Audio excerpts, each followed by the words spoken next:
lumba ibalo lunjumale mu yomal lun sininti ala talla man somo yabe dalla alquran o to alimira nyilwala kullu nafsin zaikatul mauta al mauta yati kumbatatan kullu manni alaina hafani nilamal bebe saya kunan ne lakila man tolu saya te sarla nilama kilinna ala talla man somo yabe dalla alquran o to kila man tolu wala naka faliye fa asibtu annama kalakinakum abasan munamali datul kama wama kalakatul jinni wal insi illa liyabuduni ma fale fenkilim batatele adamadunu nun jinnolu fonte ala talla subhanahu wa ta'ala wala na ala kale ittaqullah munali silante ala la kulu ma sadikina munali ketonya folaluti kulu kaulan sadidan munali tonya fo fatiyali kono mun kama yawmal tubla sarailu mina famalahu min quwwati wala nasri kuloli botobe yoyo nalumina momo yemin bare sila baroli te fawla ko yawma yakumu ruhu niyolu wililum lumbai balo yawman sami bera lumbai balo yawman sami bera lumbai balo yawman sami bera lumba ibalo yekila banyinin kale ikayala ko munabe yawman ko yawman yakumu ruhu dafa'un lubililum lumba ibalo yawman sama bera lumba ibalo jahan kolu karamba tuba bon sunglu ala talla man sama ya bedalla alquran oto ala ko ilkariyatu malkariyatu wama adraka malkariyatu yawma yakunu nasu kal farasal mabsus wa takunu alzibalu konin tolbebe willa kaburo kono wolumbe tarla banko kam munyula komi nim fengo fata na tolta tumboli katarabala nyami adamadul be willa nyamala banko kun kan Allahu akbaru wolun to ko bere konko be jari nyami urose foya komi kutandi munkolu ala talama somo yabe dalla alqur'ano to wala naka fali alisilante alala katum yawma yakumu ruhu niyol be willale lumba ibalo yawma sama bera lumba ibalo ala ikola ko yawma yakumu ruhu niyolu bellum lumba ibalo yawman sami bera lumba ibalo yekila banyinin kale ikayala ko munabe yawman ko yawma yakumu ruhu niyolu bellum lumba ibalo yawman sami bera lumba ibalo Allahu akbar alkila la hadisolu lamay kila ko al jahal zahilolu zulmatu milbe di wo kono fi dunya kono man arda dunya na lafta dunya la fa alen bil ilma londo nyinin man arda la kiratu na lafta la kiro la fa alen bil ilma londo nyinin wala na arabi jalo kumata kala sayrun arabi jaloko fa in kunta lam takra munanal manke karanati walam takunu faiman al manake fa amulati fa mautuka kairin kala sayale fusata hayatuka balwoti daiman ko misil molu nyanta karanale nal man karan al nyanta kela fa amulalati ni wonten alla balwo man fen fusa kantumun kamala alla famu baliyana alla karam baliyakan akoto walaalika naayun alla suuto be sinor nyami wanaruka batilun kotilobe tinyar wala nyama wajawlu hayatuka fi dunya walla dunya baluka hazil baimun wonimbe yan la balwole kanyanta muhammad ibn abdullah sallallahu ta'ala alayhi wa sallama ako yawma yakumu ruhu niyolu bellum lumbai balo yawman sami vera lumbai balo ala ekila man tolu sallallahu ta'ala alayhi wa sallama man la yarhamu an-nas la yarhamuhu Allah ala ko nani man bala faño ala ta'ala kate bala falal yelde wala yatina kila sallallahu ta'ala alayhi wa sallama awo sita aba fola ummati ummati ummati mun kamala yomal no sinin ko kamala ko yawma yakumuru ni yoli be wili lale lumbai balo yawman sami bera lumbai balo iko yawma yakumuru da fenlu wili lumbai balo yawman sami bera lumbai balo الوضوء يجب علي أن يتودها لأن صلاة لا تصيح من خير الهدوء فوتودها هكذا أولا نقول بسم الله الرحمن الرحيم نويت الوضوء أكالي صلي عليه صلي قبل أن يصلي جنال بصلى فرائل أدوال سلجولا فرلول نينكا كلا كو فرائل أدو سلجولا فرلول سبو أنور وللمو أولا فلو أنيا على الله أن يولو سنياني كاتو سلو تحسيان ولا سلجيو كوما على تلا من صلى كلا نما صلى الله تعالى عليه وسلم برالا نورو فنتتا ولنغتو كلا من تولو صلى الله تعالى عليه وسلم لنكار ولكما تساوني مبانكوتي ما كو كلا لا نورو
da anin dinkira kota ngoluto e tollo mu dinkiralti mine yalon ko e ka wasambo soni yandi ali kumandi telefono to 020337100063 wala 074919498819 wala gambe jambala dabinto wala mkana fi municipality konoti doron new josuwa alin kumandi 3283748 wala 7330681 ye sambaro soto le mi yalon ko abe tariare wokata nin kuluntila la mimbo ka la fendingolu andum fanan e ka kenin ba fananna andum alse email o kiyeno le alhawato info@jingalyshipping.co.uk wala liete la website to www.jingalyshipping.co.uk wala badingolo alin kana ngoma de alin ngam borindo bayden sain ka foko man fengol kino namole wala man fengol ki Gambia wom kunun kuwolo wote bari sain Jingali Shipping and removal wala nata kaluda hande nyenkamala fengolo keki Gambia banko kan anin Africa digra kotongolto wala Jingali Shipping jarama.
ko yawma yakumu ruhu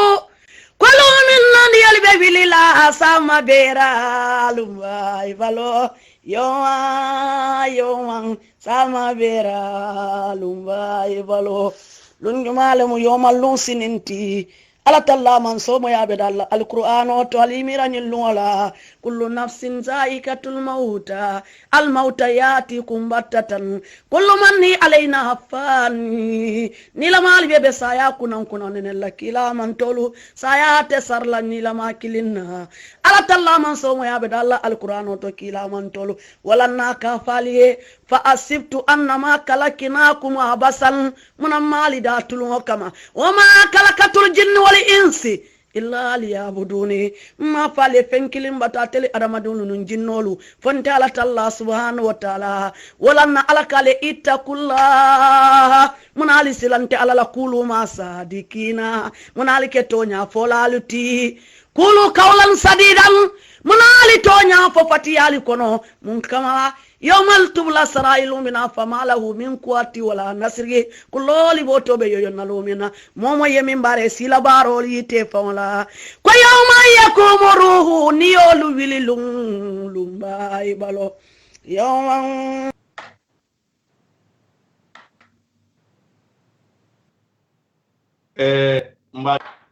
mbade lamoy lalu ani badin jiber lalu moɓe dawoɗa kabirin gambia ɓan fo gambia e bantala ngal mumela be konton altola anali jamundan senugolu misilimeya kontondirola nemo anin kisobali kontondiro kola baɗigolu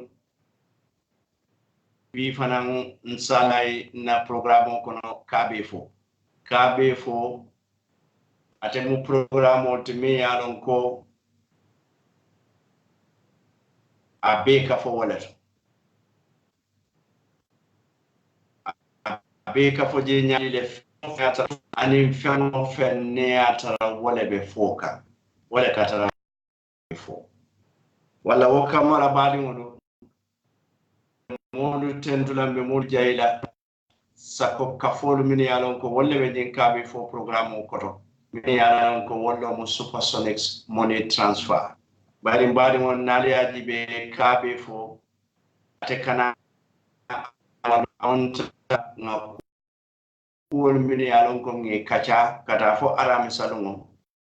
arjumalungo le kabe fo kana ay ko ane monesti falla wato do pamo mas tara janka ko bondade nyoto bi fanan ala niyo sindi wala wade baadi mo jandin kadum kabe fo programme o nyin kono dalta kala nyamen doron bi fanan kala wala nyam wala ni ko ka datani man satalla to ma wato do bela bismillah rahim kaman satalla tentu alhamdulillah rabbil alamin mbadin gam kolu mbe programme o datila ni man satalla to la bismillahir rahmanir rahim ko atedon ma soti mi yentolu dada bare amada to damma dada ni sallallahu alaihi wa sallam wadda daru to man satalla e fenne din tolula amam min ya to misilimo ko en dara ma dingol kono akla jonyi ma tombo woleto muhammad sallallahu alaihi wa keneke ke afango terti wanake annabiyo moti bare amanna dan annabiyo ya da aya kila ya mulet wa annabiyo modu ni wakila ya modu be ay muhammad nemo anin kiso baye ay wone kede tombo ka kila nyaton koti anin fan faramot baramanna o fanana anata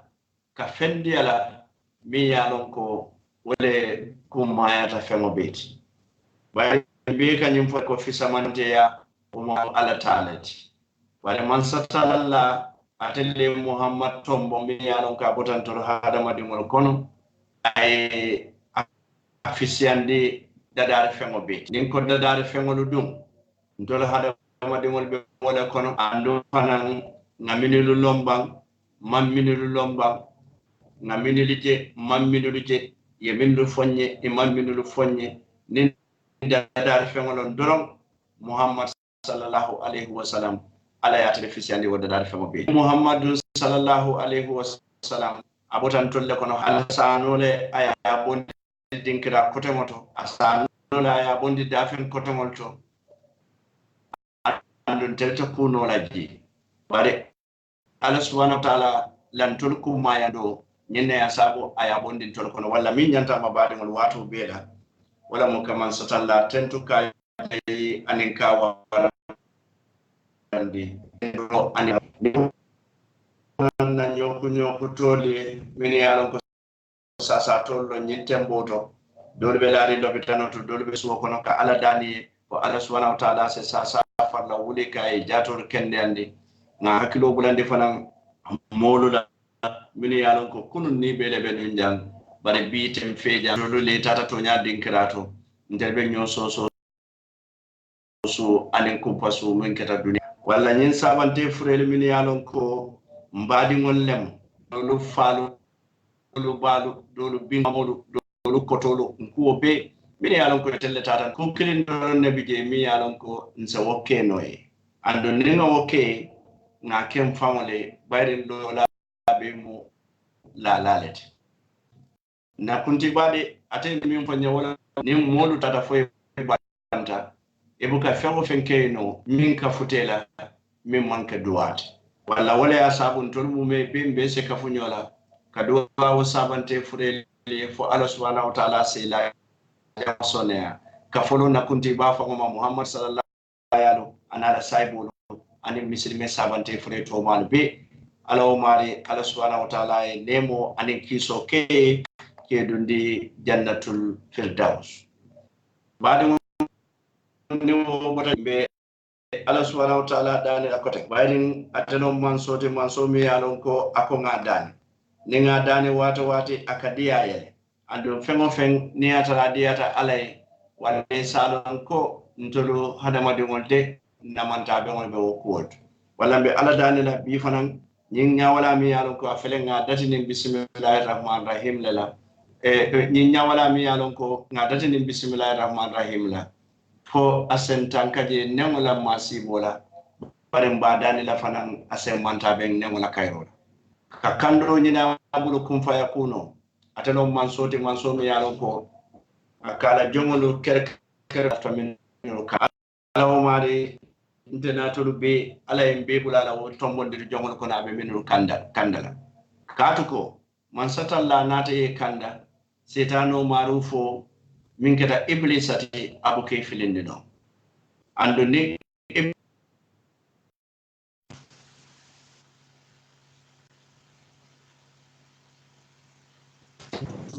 isen ko adama de setano te filinde no gino setano te filinde no nyin dunia makamo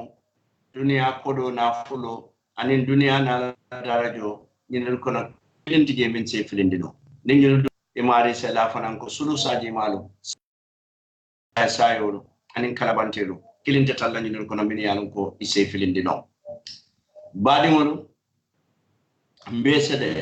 ngaman satalla dali fo nyinya wala mi yalon ko kabe fo na datini bismillahir rahmanir rahim fon sa kum fano ning alhamdulillah wala mo kaman so tendo ka jay badi mo nyine mo na programme moti janni be duna programme ko no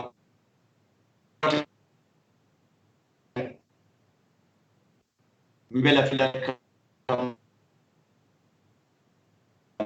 alhamdulillah ko mandandula soto ko na nyami amandandula so badi mo nyin temmo ton sala hakilo bulande ko annal tere kanun telon pamodo boja ntelebe siringale kabi fo banta bato jam bari bide mantara Liverpool de ando mantara London mbe siringale kama satere ko mbali mimbe kerin television oto anim fanan mbali su radio to Home Digital FM 99.9 hada made wala ka jutu do bar hada ta ane atara danta nijo da malela nyanta ka aletentu bari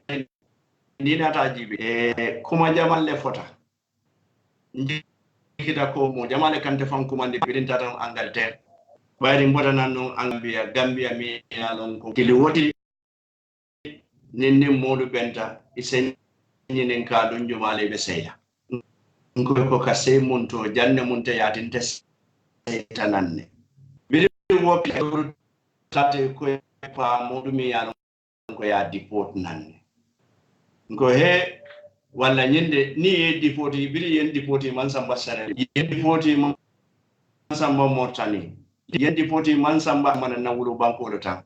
ko mo alaten to balete mol min ka ofo wal fanan e nyanta da ka kuma ko yen ka bari to wala min e man kuma ko yen ka to min diati telaf e ka wala fo e lafita mi yeke ni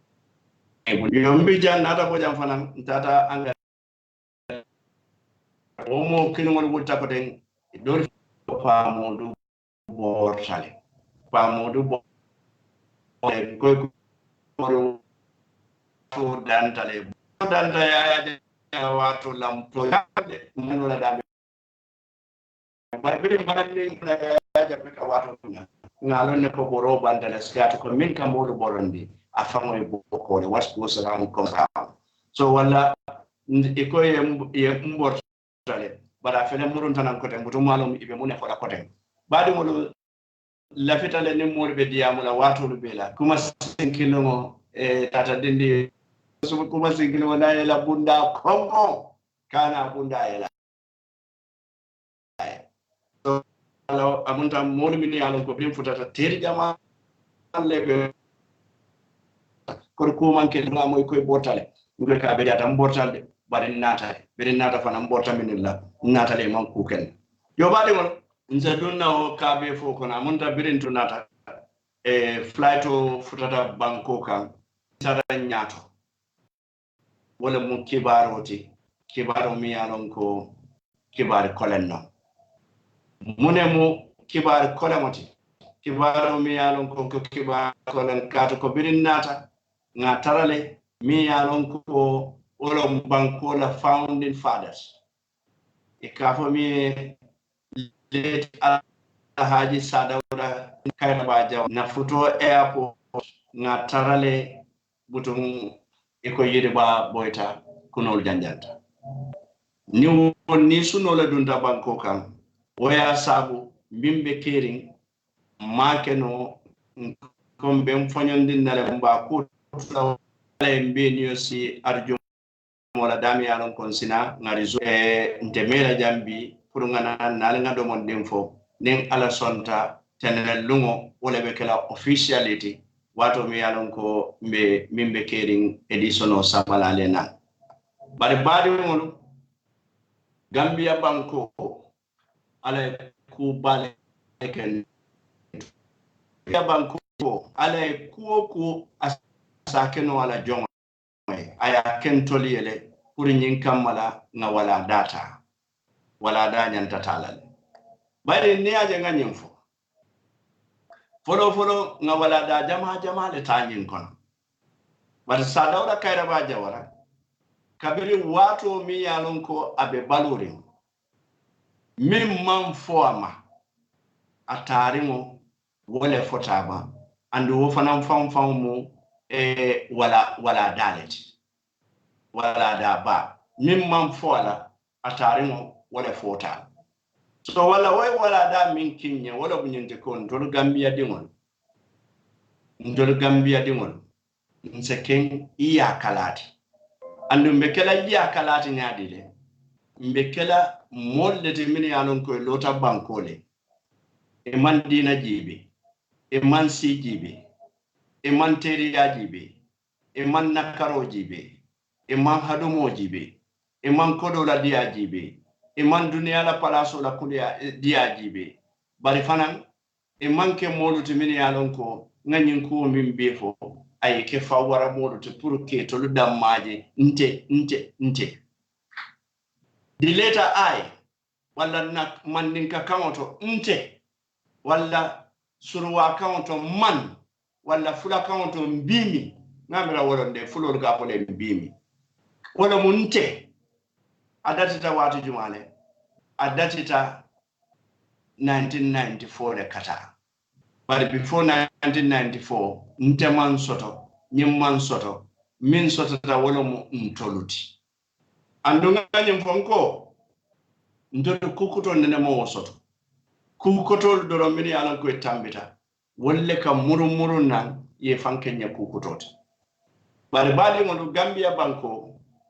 ala subhanahu wa ta'ala en sole ayen somunella wala mo nyindi ko nga founding member soto mi alon ko atele tambita banko nyata keta nyaton koti ni keta nyaton koti iketa nyaton kabetoti illota bankoe ye banko fasa ite mari mbenga mwele sidia jatala dia moto akoite mari buka fa ni ay mo sifa ko dale do kafale do buka fa modo bije ni wo fata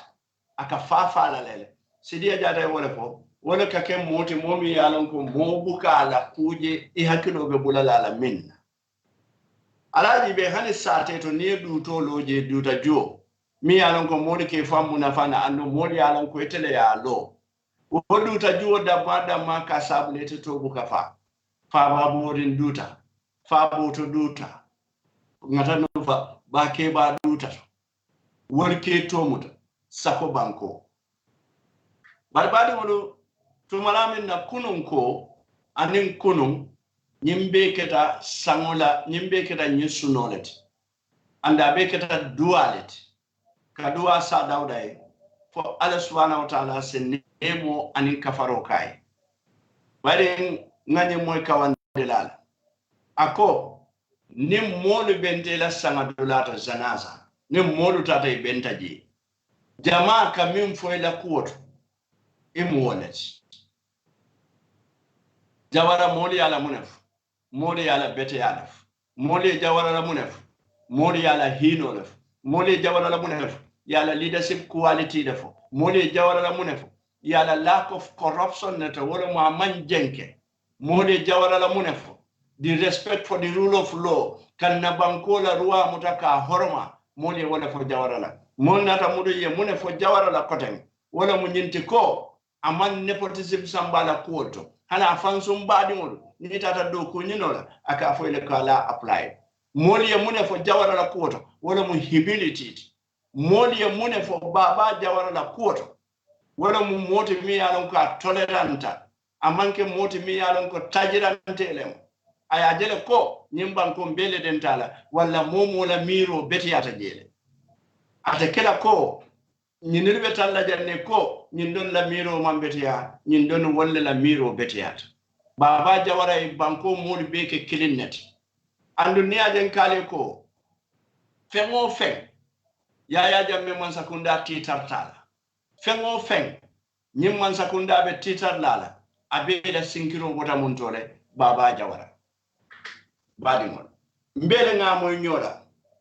bari gambian ko tariyata jamfa man betiyal jawara bila be balore wato minna yaya jammela nyin 22 years kono molu buka son dantanne bije minka jawara la ku kendolo fo dantanne bije minka fo jawara ya kata bara femba mi yalon ko na Gambian society be nyami mobe kamne fo yaya jamme kam min fon ka wala fo ko jawara ala man sakunda bi janni man fenke over 30 years wala 29 years e man fenke nyim banko ka nyinne fota bare wo wato yaya jamme be mararola bari nin kuwar min yalon ko be fintita nyintili dantangol kono jawara la do ko ninga woni fo ala fo ne yaya jamme mune do kuje ala fo ne nyimman sakunda kuto e mune do ko in terms of foundation nin be mu jawara la foundation on wala man sake nyanta ka legacy le soto legacy mi yalon ko positive legacy lo because man sake be legacy le soto di moy kala mansati be legacy le sotola foy be positive legacy le sotola ba negative legacy le sotola and mobe la lafo mun de wala positive legacy bi mimbe kede mandate fana nyemmu kaabe foleti ando manta jama ba fola bari la faka mola hakilo bulande min kam bi wala munyenti ko ku ni atara ku kotolo wala nata nyinelu bulata wala nyame foundation tara janne wala na man solo men yalon ko ka sik afoko ntete jila man na do ko ban man sabukala do ko bande jawara nyindo ku beto min beke Gambia ya bondi jela mala do ko ban andu jawara wasata jawara wati sotota ko nke bayatale ngadindingol le gurum duma dindingol bini yalon ko sa nole jawara lota nyimban ko kanayo akabe fonyala bari mo bini yalon ko jawara soran kuno sidia jata ya foy ko nyaabe mo do lanin kafo ko no jawara lota da akabe fonyala bari mo bini yalon ko te haji le fonyo ite fonyola muna ne ko jawara te fonyola amanke jawara la nafa fankande bari tol fongola fankun kilin nafalu kaminu du sot e fongola fankun kilin nafalu andon harama dimo comme be ngalo nyamin ko jawara mu lamoy lalati jawara mu karandir lalati jawara mu senel lalati jawara mu korsir lalati jawara mu fahamu lalati momi yalon ko ketawo nyama ile furumbo modu buraka ko ya bake sakonin kafole nate kan kafoy ko ntolu lafite nyinne kenye ntolu lafite nyinne kenye wamu wala dalati wala dami yalon ko nyanta karanna jawarama wala dami yalon ko nyanta karanna jawarama jawara lota la ko Gambia be mbadata le mbe mfonyalale bari ba dala e kay ete fonyola ye kodo use ye makamo use ye symbol use e dunda molu kan dinkirato ka alfal findinde mi yalon ko nin jawra e wodije ata fula no wodi hanin takela e kay ko teeda kumo def bari ntol ko ibe lolale wollo mindili ya dungala wala e PPPT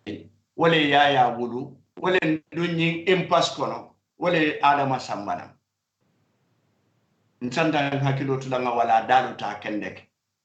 ay adama ay yaya jamme sambana for worse ay adama balo sambana for good nyinne asabu wala adama ke yaya jamme tata nyindulato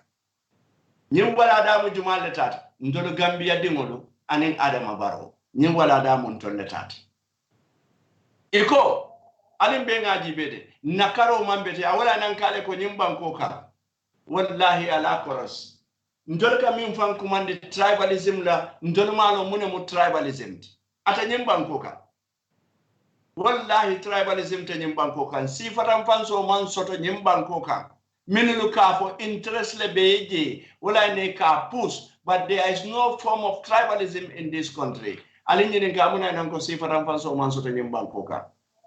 nyimban ko kan ika moja la be sido itala miro ta be kuma dole fo kan sido la aba foka wala kamolla ngo tribalism in the heart of tribalism ni ika bala ne famfo o sido ni mimbe nyole buka la kam fam nda male be futurin nda male be kuo be wala fo kawandi de la tolomba fo conference de la tolomba fo meeting de la tolomba fo radio tolomba alingam fonyo ka fo tribalism be Gambia le nyo nakaro le be Gambia amanke tribalism yala nakaro nin tribalism ma nyo soto nakaro wala mnyinti ko mota mi munti ka tante wote modu mi munti ko manke wote modu tata dami ko manta woto modu botana dami ko mambono woto albe den tamin netela ka jama bakta ka do mondindi doya nyinna mun nakaroti so de ika film ika maba ko ika for tribalism man soto nyimbanko ka Islam there is no terrorism in Islam man terrorism soto but more mini alonko they have their personal agenda more mini alonko itole fansun ko lebe bulu ila mirolto imabuda Islam koma iko islamic terrorism ibe molu bunne be bitin na iba fala Allah kubar wasifa le be gambia min ya lon ko ka wuli ka foko alnga tribalism bay tribalism tijang momo tamo min tinia dia jang where is the tribe mo wolong wala alnga mfonyo wati tribalism almamo dal nyanta min preach la albuka woni preach fal ko tribalism andin preaching ka kenyami ndeysaan ajaka lo wara bat mbe hakilo tula woto jawara mo wo findi mbankoka nakaro datata muntole kabiri jawara kudeta 1994 mo min yalon ko wolle be jawara ko ma kuni ke do may ka ko be kay wolle murunta nan ka fonye ko jawara man tusk ko biya be nyami bi kuno min yalon ko nye dabo mum Mandela leti kuno min yalon ko wolu ni dabo may ni kala fi ñoo faalale bi wol ke ñaati le koy ko dabo manke tusk ani mokote won fonsen hakilo to wasifat iko jawara man fenke je jawara ye Gambia mara kabine 1965 for 1994 je iko man fenke to nya jawara man fenke de amman fenke min boko suñaro amman fenke min boko mofa amman fenke min boko mo bute bara amman fenke min boko ka molu bay Gambia kono ke ikadatunga bara amman fenke ka molu divide bara amman fenke fanan ka molu jibe ka ko tebe tenna ye bay do ko la walla ye soron walla ye nakar walla ye kule kan jawara ma woldo do so tonyalo jawara man tuske itolla kukuru molto ye mimuta ko wala kukendo doti alma hakilol kono min be fota jam ha mbe nga jawara je jannede ngala minister je jannede ngala director je jannede nga modo je jannede wala da fela nada iko jawara man fenke nakaro ali nyininka jumale Central Bank of the Gambia law jumala man sa ko wonu neta Central Bank of the Gambia mi yalon ko bi wala mu Gambia ni julot Central Bank of the Gambia jumale yalo bari yaya jabe nata tan sanyi mo anin fula abe jawara nenna anin jumale ka jawara nen mol fanga min yalon ko dole bije wolu yeddo ko ke jawara ko tole fo ni atare man jawara non ba ni jawara long ibalo nala ko atele Gambia do ko biya felen tata nga wuro abija wato min nam mamo wom fana mo wala dam jumalti alla modu celebrate janni bitala ero keta ero bale keta ngon tole nyanta nyannam fangotole kabiri wato min na jawara kuma be kodo bala jawara kuma nyanda tula kodo bala lente la miro alna to nyaf ajanda tula kodo bala le yaya jammele nata ala jawara komo ay jawara kuma bonde kodo bala ako president kuma te kala kodo bala koten anata moneke ay ate famo kuma ta kake kodo bala amon nan tolo jawara mu mansalati manso mi yalon ko non nay minfo abuka seyakan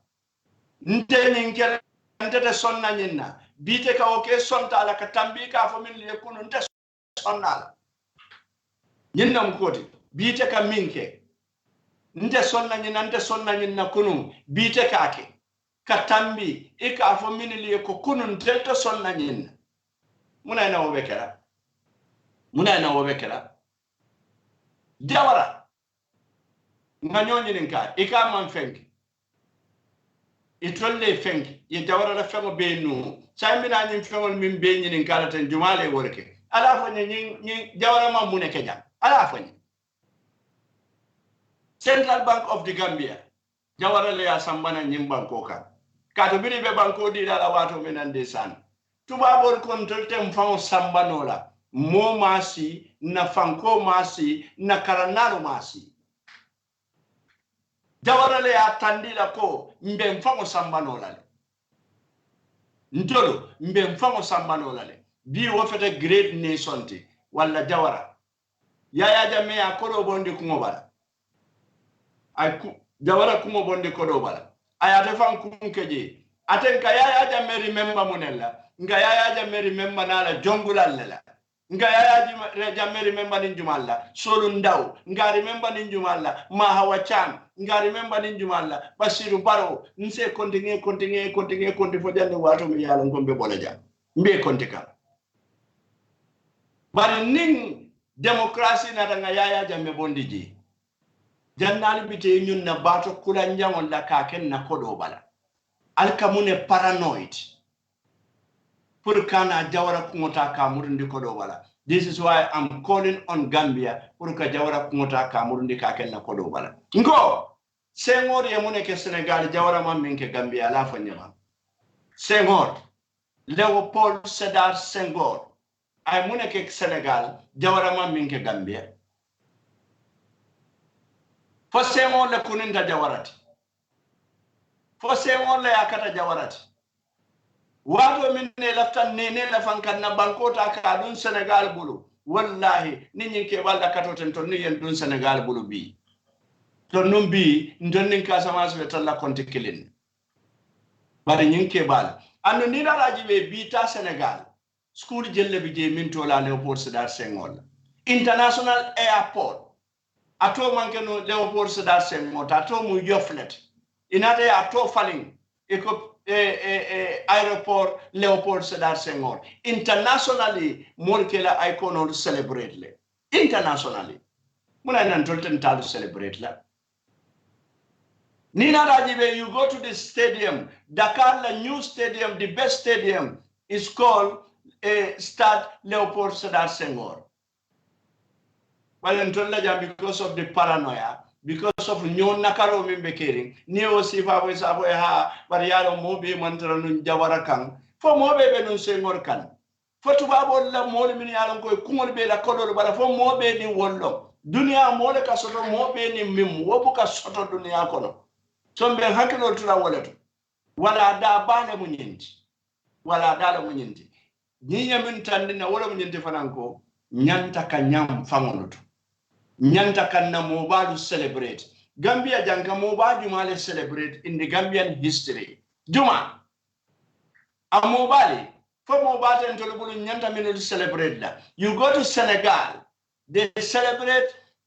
la jor ngone latir job Mamburi Njai venke moy bang Alburi Njai ika wolbe tale ka wolbe ta ke celebrate bari ntolla molo mu ke celebrate so ndanga mina molle bina kan celebrate iko jawara man fenk mbadi Gambian ko al kana song alla mo kendo mini bal bulu molu kana kalu nene ka poto mananke bala mananka yami yalonko e bal fondi la wollale itole na muri ye wol mutakata mbal tolti al nga hakiloto Alinga Hakilud. Jawara le Central Bank of the Gambia no. The Commercial Development Bank, Jumale alo Gambia, Jawara. The Gambia Ports Authority, being a moile, ndesan. Ema the Gambia Ports Authority. For Moleka work claim, Yaya Jammeh kodo jelle domo Gambia Ports Authority. Kodo jelle, Jawara la project kolom. Muna na buka ko mole nyim project kon fata la Jawara la project kolom. But Nimbe as a Katale Nimbe develop in this country. This is not Nimu Jawara project. Gambia Ports Authority, Jawara Lealo, Gambia. Jawara Lealo. The Gambia Public Transport Corporation, GPTC, Abe Lorine for Javado Mina Sojaro Nata Yatinya. BGTSC set award. The Gambia Ferry Service, Jumale Alondi, Baba Jawara. The Gambia National Trading Corporation, NTC, Baba Jawara Le Island. You talk about the GUC, UHC, MHC, New Foundation of Gamin for Navek, about a GUC level. Jumala Island, Sadauda Kairaba Jawara. Wala Sadauda Kairaba Jawara, Ate Fenne Katajimban Koka, Milialonko Katumi Kama Kata, I mean Kata Toloma Woda one demo Kata. But Jumale Vane Gambia Civil Aviation, Jumale Alondi, Sadauda, Gambia Civil Aviation, Alila Moide Airport, Sadauda. Wale Alond. You talk about the Animal Health and Production Unit ngaje janne jumale ya londi sa Dauda. Radio Gambia jumale ya londi sa Dauda. ITC International Tribal Center jumale ya londi sa Dauda. Nse konde B nying militaire or mini alonko yaya jamme tay ke joramot ka Gambian ko fa ka Gambian ko bute ka Gambian ko maslande foy porta jumale o Gambia National Army lo wala mu Baba Jawarat wala Baba Jawara ya bele ke nyim banko ka yara fa minul ka fanyo ka man fenke nakarolem ay fenkel momi yalon ka binay kay ko itata nyim banko sambanora mbe cikala le ngedi Senegal la wala ngemurundi Baba Mansa Muso ya Gambia ike kolonit ko Jamaica be nyami akoy hani mbe na banko le sambala mba sambala ha the 7 district area council mini yalon ko hanam B Jawara area council lo legacy minna o legacy mantra tamaka area council the 7 area councils kodido modon ka taxpayer nakare nyamote kola sate be nin jio itata dawoda Jawara legacy le nko billahi president buka dokuba andum bankola dokuo buka bang bankola dokuo buka bang nde wada Gambia jantata UK 1990 2008 kabelin futala lungo minna 2008 woni mbitema ibe sila dadala imefonyo sila dadala fo bi ndolle kan na silo dada nimpare tanga sey suwo kono Jawara foundation o min bill yaya jaminata la betinya ako Jawara is corrupt Jawara Mansakunda is corrupt yaya jamia betinya mune tutadi foundation on tanganyim foundation o min be fali ala fonyo min tutadi bari Jawara nyimbelo the National Army, the Gambia Law Reform Commission, National Arts and Arts Culture, Atele Abelo, Kanad Ado Bambandi, Bio Arts and Culture Betinya, Nita take a one day Ado literature, Mimanke Gambia Adat, Abetinya. Walla, Ntolibela responsibility long. Ninketa Nyewala Dalet. The responsibility Munyami Wolom Nintiko. Jawara ni institutional millo keba ko nyaadile iko keba folo sita kulo kay ma fara nite sita kay kana o kulo farade nyanta kala progression na te me alon ka be continue ngo folo to keba le mal londo soto ye nyimbe lon toli andon koy mal londo soto andi telle nyimbe lon toli ha iboda oto inada mun ko de Gambia Technical Training Institute GTTI Jawara le yalo Gambia National Insurance Company, Jawara Leyalo, Gambia Agricultural and Development Bank, Gambia Lalo, DPMB, Cotton follow to GPMB, Cotondo Kasoto, Jinja Kasoto, Family Bay Kasoto, Honey Tiolo, Ekabeda Nindingarato, B. Ale, Abeta down the drain. The Social Security Housing Finance, me alongo wale yaya Jamaican Burijam Koditiote. Faka moto million wala Jumale was Social Security Housing Finance Jumale alo Sadauda Kairaba Jawara wale alo the President Office Sadauda Kairaba Jawara they are created online ministries and in ministerial official the Management Development Institute MDI Gambia Telecommunication GAMTEL Sadauda Kairaba Jawara le alo ndi nyimbankoka by the president on ni nata katara controller ndele ngandilo ndele ngandilo yaya jamenabe controller akafone ndele nga airport lo ndele nga silo dada nga karambugo lo nimbaro nata bako ndele nga Senegambia bridge lo ndele wana MVD fenke ndele wana fenke so nga Jawara tale konti bi mi yalon ka yake ate fango man loke konti Jawara man loke konti yen development on min beketa Jawara man lo ka fen konti ha then I another monokote the Maintenance Service Agency MSA me alon ka be kotu moto jamare kata do kola you talk about the PWD Public Works me alon kon desane B nga kodo min dundi mototo nga kodo min dundi kukura kuno man sakundala motol be kata da PWD mojelle employee tawoto andum bile kodo siyata kunundi bari yara fan kunun ne barakata biti bile kodo siyata kunundi bari kunun ne barakata biti wala ya sabu kono man si anyawnya yen dam ko bela ju children's village ba kote jawara la do government department no kada government ministries atele belo jahali pacha onda jawara ngani mimbe fale rice scale development project onda jawara law and land development project Gambia sa dawda kada ba jawara nse fole ngefo nte ban jawara a nyimmin bek ama siso konkon wala kontele nyimbek a nyimmin bek ama lo Gambian ko nyati ngona kafoko ntete bola jamfoni wato min na diatanye in fact ala fita bola le Gambian ko kay hani te bola yinam ko ala fita le kabo Gambian ko kay te bola wala jawara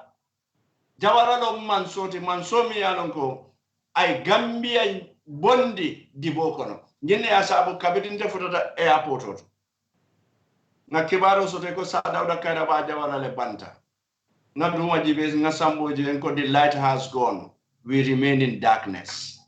nko lumiere o fela wultata darkness divombe wala kono wodi bo jumalle ba lumiere la wala mo jawara e fengol min be tujang filo le bota nyobala nga filo nakindi nyobala dimbay mala lampo e mala mbe nga jeroke momo nyanta karanna jawara la leadership la wala ya sabu part of the president reading list nyanta de kairaba talla jere pour nyinkam mala jawara e mararo ke nyadile to nya jawara e mararo ke nin sonayal bari jawara e mararo ke ni hino lela bari jawara e mararo ke nin fahamurolla bari jawara e mararo ke nin kason anil lamoyro nyaton ko nyante lamoylale nyaton ko nyantale ka koma jibe nyaton ko ma nyanna tembidoro yeke nyato jibe lat bari ko te koma jibe nyaton ko nyantale ka koma jibe yaje ko ibe minul nyato ibe muntole jawara la wato la ngafale janne senelalo yara fan kunu ne barakata signed senelalo itolle sita ya be senkaye na famin soto jawara la wato rural development project on nata janne mi yalon ko ka senelal taye samba training ye pare training na yes ni sodi la wade suodi la wade falodi la ye daboli dile chimwaro dile e ko kalta senola wato modu ka senoka modu si nsota fengol kan si atara manjuri yala kata la dot molle ka bona wande bankol to e kana ndetendin na banko kan bar Gambia dingo la taman siade sako Africa Gambia dingo ni aja wulta jandoron atata karamol la tubabudu bar ñu hosulin manelu be datita watu juma to mina modu datita kasa e mara Gambian kolula nin ku kada ka findila ya bondi ye nyoto wala bi baade mon sa dawda kayra ba jawara ate kering sa dawda kayra ba jawara ngalon ne bi anemu be futalate dale mod kanyin kuma dima min be fala mod kanyin kubeto min be fala amanyi mo be farko tento min keta mod ka walef bari jumal longa benefito talatin tolla duniya janka minuluje bari benefito min be kala jana nsondalen dankenata le ko benefito bay jana bari ntajela nimbe duniya ja jumal lo benefito talalti wala ma baadi monti wala ma numunyolti wala ma dingoluti dinyu mala malla fi ifaye ke ko jawara be nyami musu jumala malla fi ke ko jawara be nyami ike ko jawara be nyami bitan jumala malla fi bitan ke ko jawara be nyami mamarin jumala malla fi imama ke ko jawara be nyami mbe nyanta mira la tan lunne be sila ibe kumale folela ni e jawyak hani mon nati da bade da ye kubetorke ban ni boda o bade da to da malta ta si dole kela jawya 50 dole ka 50 wala ni se kembe wala dati Gambia mbe ngake modu timini yalon ko itilinta tilimo beti ata bakele de sakona nata mobe femola alele mbolo mobe fem tili mobe tiyatale sa Dawda sanyi moi anin kononto atena mu Gambia la president wati korda killing garden killing moto dantan bala te mu president wati sanyi moi anin kononto sojaro nata dindi won e ko jawara koroptale abeke sunyarote adunta tenne ya malundi ya humilié wo sojaro sanji moi anin fula e dasata jawara la jelle sanji moi anin e dasata jawara la sanji warawula ya korda keme korda tansei soto jawara sanji moi anin kononto korda kili sa nyimman jari mathematics la pour moli a fay ko nyim mo fulolu jumale mu jumaati jumale mu jawara biri yake Gambia president amanta barajele kata mansono loje asano la ya loje mo be la fitte yala bari mfangal le kalon ko jawara o ma kata hana ya man fenkeje abe mune kela ya na tilinta nyine ya sabun ko wato doro ndol fangole kan na nyaton ko mutangi ke sungoluti ando mole nyim fo jawara ya moy kama fenka ya bari mimma tati asonta walla andon dunya wala da do mimbe nyindulato bari nga wala da nanne fo lolu nyam wala nyinte ko dunya moy keta nyaawo nya mole moyti adama dem iketa nyaawo nya imu hadama dingo let andon hadama dingo ni ye fanke moli ye duntuma la ngote wato min na sulo be kan ni molu tate ye muta o sulo la jara dulato o molle kete muta ye ke turati hani balanta hani mallafika ke turati molle kete ke turati bari sulo wato kono ni tata mo ye fanke moli ye koyte mu turati wato minne be sularela sulo manna jabi o moli keke duntuma la wonti nyinna mu yaya jammenin jawara taman serot jawara ay do ko ke molle wala ya sabu molla jo wato de sita kuma kendol to anin duwalu to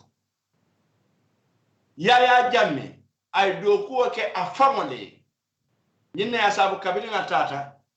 mol tamu minta wolu samba mol tamu minta wolu tebulu nyinne ya saba aketa doya mote andate warano la jam foni atara Gambia dole natare barate warano la jam momo bulata jawara singo noma wala dafele momo bulata jawara singo noma iman selfish iman ke mote mi alon ko ke kunkuni ngole mira iman hadume iman corrupt kadaka mansonu ballo ka kubali ke kamoto bali boronde bari nata ke moti mi yalon koy hinata hani jawro min ke la kuma jawfo ike la moy lal katuni aje be la kuma jawfo la isite la palaso le momi yalon koy sita president yato isita Gambia be la palaso le anno ni be Gambia be la palaso to fal talaro te tenkala talaro te kanya nona dole bi jede minita do yata be nande wala president wanyanda hino sotolale ke la moy molu la fam minu yalon ko wolle ka nem fam annon nim president o tata fasila tala modula president o tata fasila tala modula ye president ya kala modu soron ye president ya kala modu bute ye president ya kala modu fa ye president ya kala molu neng asila telale president manyana sila la molu president wala nyande kala number 1 chief engineer in the country itale nyanda kala ni molu kuyata itale nyanda molu chokela ni molu sasat itale nyanda molu jarala ni molu filita itale nyanda molu tilindila bari ni molu ngomata itale nyanda molu sawarindila nin tambita itale nyanda dandila andu nyimbe buka keno nin sembola so wala da min bije mbe programme o danna jam bari ngala kilo bulande supersonic money transfer wolle bulo be jim programme ko wala da min be nyin joyo to wala nyinti ko na president fula le soto mi yalon ko be nyanta karanne lal andum nyim president fulo min yalon ko natan toliye wala na programme wala dati dulanko ala la fita gambia de ala gambia kanone de kata jahannama nin arjana famo sambanya nan kene bata ko nyale kilinta nyin don nale o talibe tankala le nyin don nale o talte tankala mi yaron ko kawandilal meta fola nyele ali nga mara rolu jibe jawara la mara romo arjanante mani boto mu jellati dal sikeme dal sitallulu bi mani boto mu jellati janni yaya bita mani boto mu jellati jawara mara ro be ko no sanje mo anin koronto amam mo fami yalon ko ay jongula le soto kata mo fa bar yaya jamela 22 years o kono hanni atare ko yaya meki bar yaya la mararo ko na keta wolto bari mbe ngalo ne ko kanyaba kar ni la saya manke se amanke nyone neti mbe ngalo ne ko daba marena ala saya manke kon ka nyole ne ya mbe ngalo ne ko deda haidara le saya man nganyone ne wala mfilitale ñinu mu kuulete mi yalon koy keta ñimban ko ka ku kere mo dum ketale ma fo yaya leke bari ne ngo fo APRC ko kanen nta fo la directly yaya leke bara ne atol ko yaya ñimban ko do kule alka wo kibirin din tole ko yaya ñimban ko do kule je fanne ni yaya bentale pelo babula bita do kule fanne ni yaya bendala be tarakito ko na bita do kuwal nyin sirol min be dala nyin mon min be lo tani yaya bendal truwelo babulu barale ka fonye ko yaya jammele wolu doku ka ko muno adokuta yaya la wato no kono sign more min fata yaya la wato kono do yaya jamme meki bari doku yaya leki bari faro yaya meki alin tem fango di jibe la ba alin tolun tem fango di jibe la ba ngalo fampelen dawto ngam fango di jibe nga kuma fon kam min fo banda nin kam min fo konoto nga jibe fon kam fango soso le fon bukam fan soso la be nyamati manya na kam fango di soso badi mo iko mol min fata yaya jamela wato kono ifata yaya jamela mararo kono ni ya tara doku min keta yaya jamela mararo kono ngo yaya le woni be doku min fanam fata la mararo kono atele woni be fa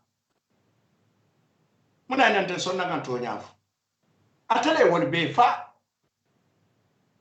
wala sabu ala fele ay fem fura tandin nan to Gambia dingolo pour nga reflect upon that sako minul yalon ko wolle be kala na nyaton koluti foy mo alkaloreti foy mo sefoleti foy mo kumandawoleti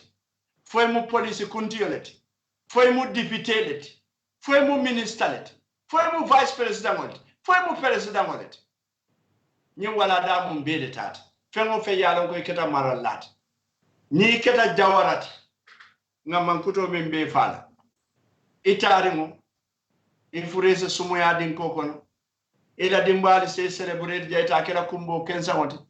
ni to fota wato wati ila dimbali se sanyo wulinde mune ya sabu fay ni te dent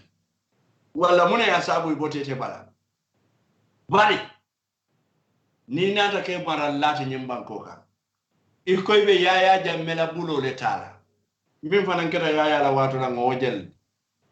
jawaraji be de state funeral le keta state funeral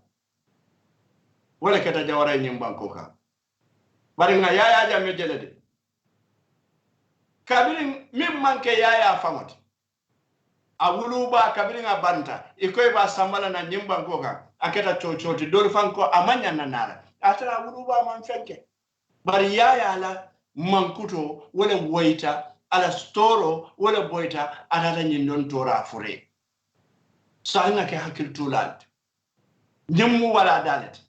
jawara mu Gambia dingoleti yaya mu Gambia dingoleti jawara ya take ngajela akata nyamin yaya ya take ngajela akata nyamin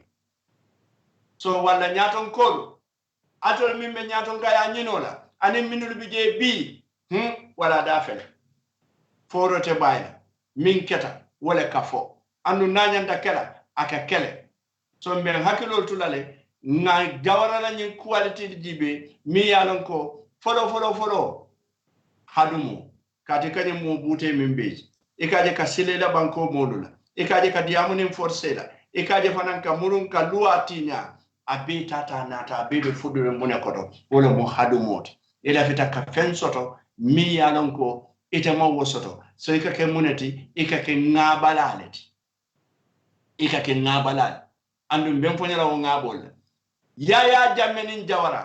ngale ko baade ngon taman sero fe so walla nyaton ko mbe muruna kan atuta tolle bulu ni la faka ke jawarat akola yajele ni la faka ke yaya jamet akola fana yajele wala mbe duala sa dawda kayra ba jawara e fo Allah subhanahu wa ta'ala se nemo anin kiso kay kadundi jannatul firdaus asetara kila muhammad mala minna kafokono min yalon ko wala be tanda jannatul firdaus ay minul fana yalon kay tuwa ko ma dimba yalto ala o mari siyomi yalon ko abotate bala fo ala sa wo choki wo dimba yal bala ka barako di la kuota nyimban ko mi yalon kay akano asa nole no mbirata to tubabu du afana ke ko president do ka kenyami ate fonya la kaya ya jamme kel ni fo jandi lungo min na ko nyimban ko le jattae lungo min ne ba findindira asa nole no ay fero do ke nyimban ko jane because ala loyally so bi jande barakata kala nyimban ko le jattae andunga tata fo exile anata muruna sita nyimban ko kan aya dabe bondi koto because nyimban ko le jattae ala o mislaha ala o fammajiyo anala o tilingo ala ya jo walla mon min yalon ko nata ya to kuya ye kuo be lakan ay labangolje ay malutolje ya to gambia jang e bote tata si tumaranke yala ate fele gambia ko lum bela wala dafel wala o kamala badi won nzala kilo bulande don ko anna tel kanon te don pamudu bojang e bidum bale birikama satele kono jang e mbe moni be tentula gambian ko be dawda mbe be tentula sakonda nyomin kol yala nyomin kol tel ka boyin kanne bari ma nyomi ke bala bate o mo fa yala ningo fo ma jang ko nyomi ke bala bate o yala last feri ka di ma ge nyomi ga kewa gawade wala de ni buru bale na da fudo mol ba bla e feri yo tata da ko de last feri Seuman, ngamo last very ade podita la wonin superior la move o kena kilingode. So superior ning rampote mate jonda wodo butu wodo min keta wodo butu. Okay, so badi ngol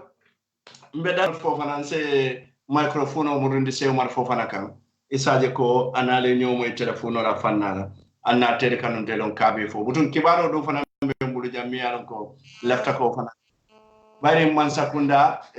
bi minister do na tan najang mi yalon ko to fanan la fitale ka programme o ke jang arjuma yo o programme be min kala jang arjuma bari ko ngo pamodu ka fole mimbe kera ka fo wole nyam e la fital nim pamodu ya fo mimbe kerin ka bo sibitu dum wala kana fo arami salum wala isaje ko arjuma dum man sakunda fanan minister do le na jang ni yeden kacala ngaw ko bondi nyoto bari man sakunda nakata mumuneti modu kala juma la kola wala mudiya mulalla ko to be kala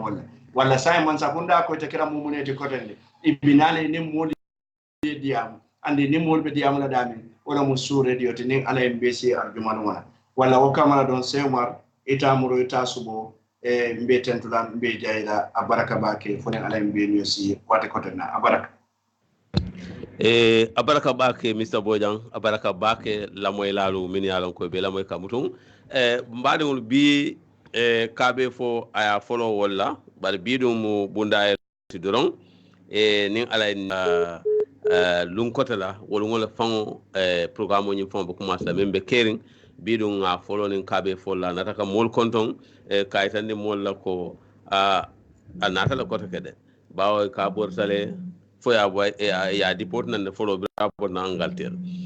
abira muta Angleterre ko fe ko jamfana borsale malo mo min mo malo barbutu min tafal lolo laban nan min fon ka min fo wato ka ca ko wala mo nyinti nga bori nga biti mbebe kun kana nyinolla wala nyim banko ka samba nyato anin ka kayro ten ko sabata ndije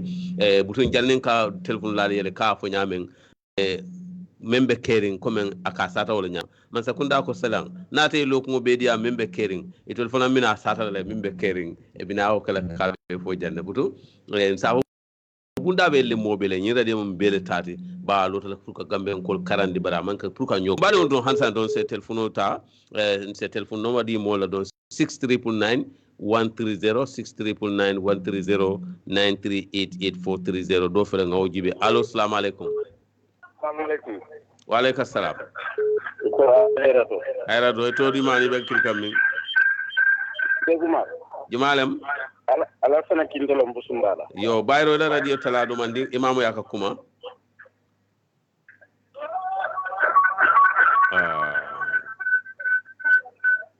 Allo. Deguma. Naam. Ngali konto. Ngejo. Lundang konto pa moto. Abe moy kan. Be banko be konto na. Bebe moy kan.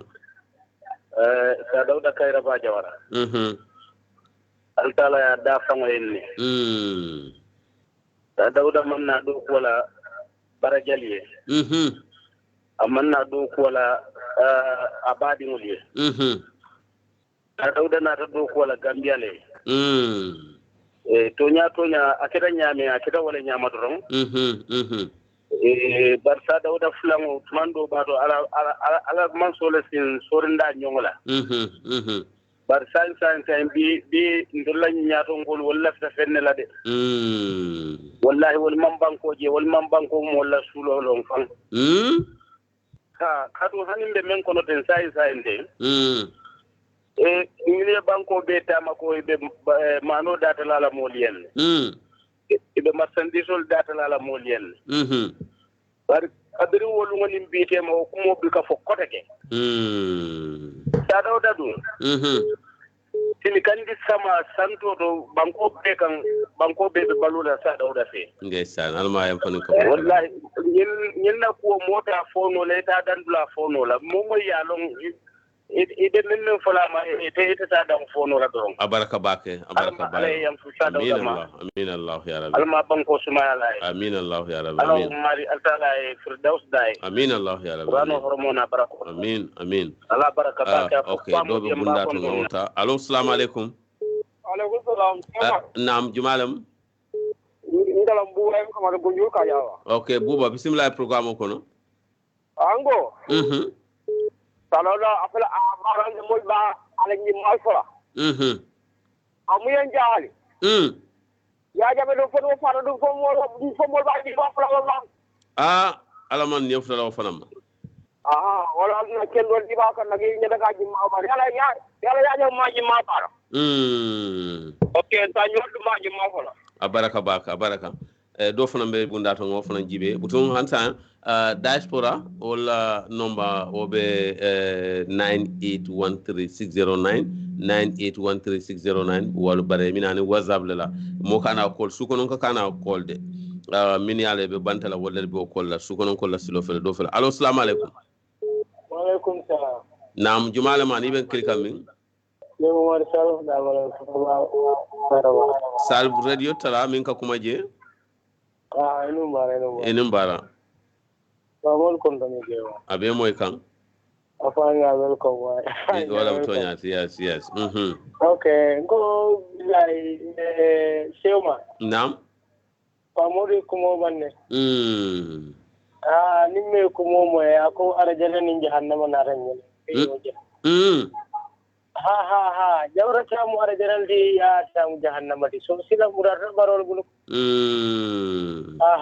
ñing fulula tala be kilim pikla atla la be min pikla de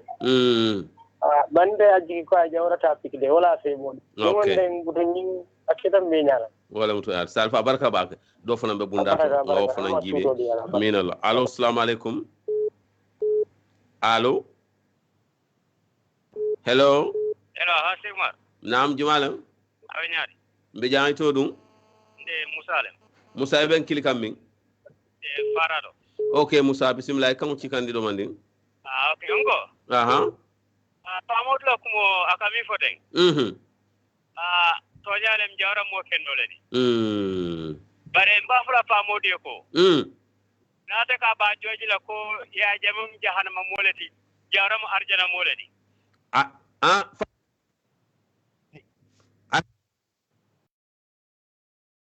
Temira ko jawra la et wan kudeta minul fata. Fata jawra la marrol kono de. Okay, Musa. So mama ni be kumo fala fana. Ni be jawra jayla sa jay because of ay gambe kanu nyama ne ala banko kanu nyami. Bari de ya jame ka fenge no la ka foko because of minul be mala marro kono. Woto ya jamele fa because of ya jamele ki mindo ku gambe jamole fo. So ni pa modu ka be kuma okay, do fonan be bunda to ngatata. Allo, assalamu alaikum.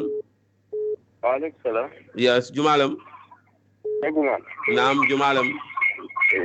Jerelam. Sanyam Saraba.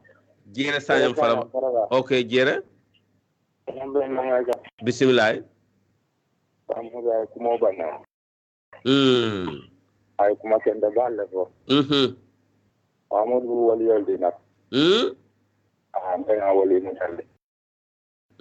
Mo na keswa wala. Wala mutonyat. Pamudu kay. Ni ngala mo ngal sudo sino no. Ni mala mo lolu na o ngafam de nyala. Wala mutonyat. Do be silo fonan ka felate kuntuta. Allo, assalamu alaikum. Allo. Aha. Ila jeman sene abakat. Hello. Aliou ben kilka min. Alhamdulillah Aliou. Tanate jam. Abe moy kan.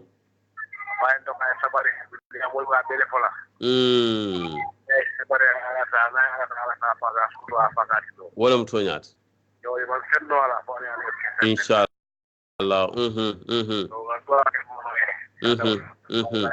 Amin Allah ya Rabbi, amin.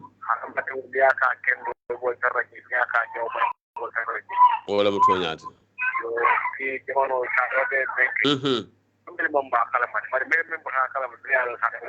Wala mutonyat.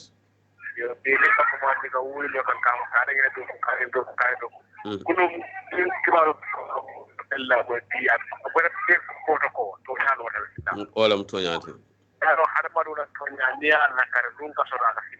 Forcé.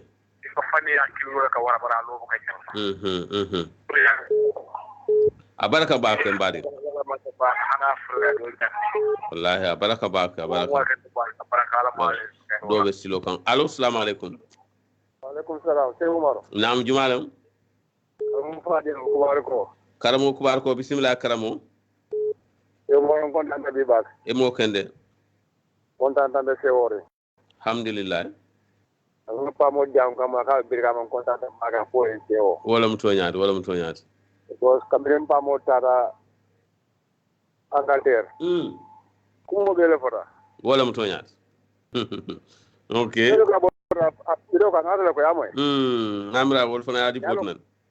Yo hadama di wasi dan kenya halal dron. Wala mutonyat. Hadama do ni bel tonya kan. O si jawol toto. Wata bayila. Mo kuru ni kala kullo wa nyare. Aka kam fay kam male. Mo kuru ni buli salamo. Mo kendo ni alalama. Ndesa. Mo solo. Wala mutonyat. Mo kuru ni buli salamo mo kendo ni alalama. Woto al ngasa. Ala ni buli salamo lonola. Woto ngakata ngakendia. Ni buli salamo ala lonola. Aka pamo de ko. Ba konton na ba karmo fade ku bar ko ba konton na ba. Abaraka fatiha idra. Kabinga diam ko moy radio to di akabir kam konton na ba. Wala mutonyat. Bedi na bette wor mbaka ala ba. Abaraka baka do bundato. Allo, assalamu alaikum. Allo.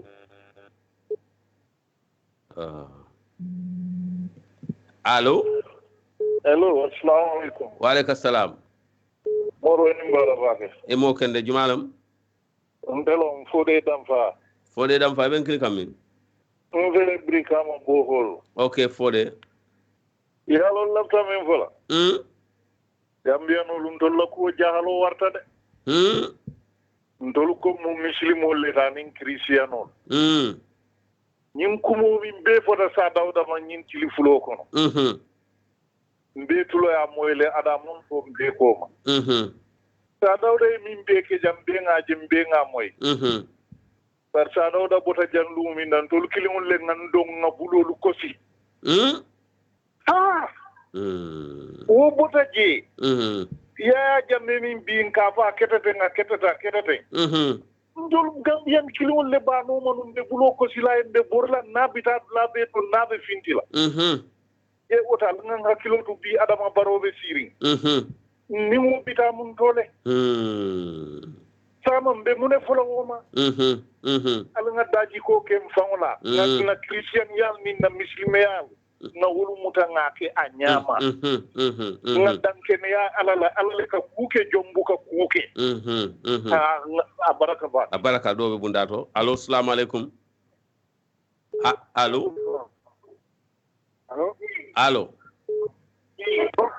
naam jumalam moro sisa ba flodo okay moro afo pamole ko mo ni samaro ni mo ngota because ni do do fele allo assalamu alaikum naam jumalam okay bismillah ko mar diringa jawra la taw may ni te da fa ndeysaan sala almaya ko kala amin allah ya rabbil alamin ko mar pod ni ke de bala pa pa ko mar jawra yi ñu ko ni ki ta tur ma ñi karan karam bun ton tol dim la ni sama mi dina mi wono te ko mar gambe jawra yi ke lo min be te kan be ye yi mo ñi ndok ma do la fa la jawra la ko de but ibu kan hawo timbalul po je brigade gambia ko hono ko wallahi ni nata jube fanan am yaay jan da la diama tiara ya jimbe ko min dege gambia jang bibu ka bala to nin kay alman so kay rola do amin allah ya rabbi amin bala fa wa tabaka wala alma ya amin allah ya rabbi amin baraka do fele allo assalamu alaikum allo yes mari nambadi to do wani be kiliro mi reba mun toms juma toms ade e konton do grave toms be kiliro mi to da tare ba brick okay toms wa program ko yana e mo kende alhamdulillah ya boss mara pamur ko anatale afay nga ko ndo abe moy kan yalla ma dingol ko ana boy mo la katika mo ko ngana boy la katika wala mo toñat mano fay mo dira mo dem ma moy bakade yalla mbota ñomi le abaraka bake ko yaji ma ko mo yaji ma ko mo ala kende mal to bonje fana yes toñalam abaraka bake do fana fele allo assalamu alaikum alaikum salam mbali to do wani be kiliro la mi lamin bayo saraka bayo bismillah lamin yo me konta na bak mu pamul konta na bakan na bajela abe moy kan bayo la ko mu la mu edu wan kudeta alin ka kan na blend wala alin ka pato wala ku ko ele ko banku kanya rebe no mo ku ko ele ko jara na ku ko kudeta no ku ko ele rebe ya kay ay kudeta kay banku mo pata ko wore yende ko ma su ko bela ku gele ka ko jara na ku ko am dere ko ko nan kudeta ba yalon ko ka fo dol kole ibu kana la moy ku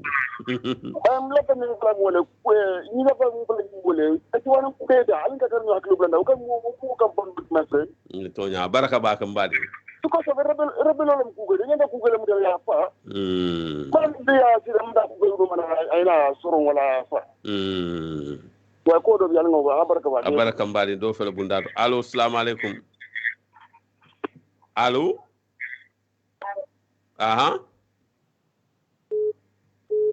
hello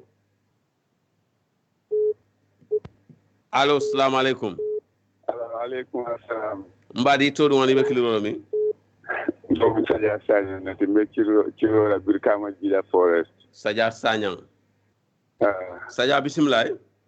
yo baraka bake mbe pamodu konton abe moy kon baten lamba jeyla radio yi ngalmale baraka kije amin allah ya rabbi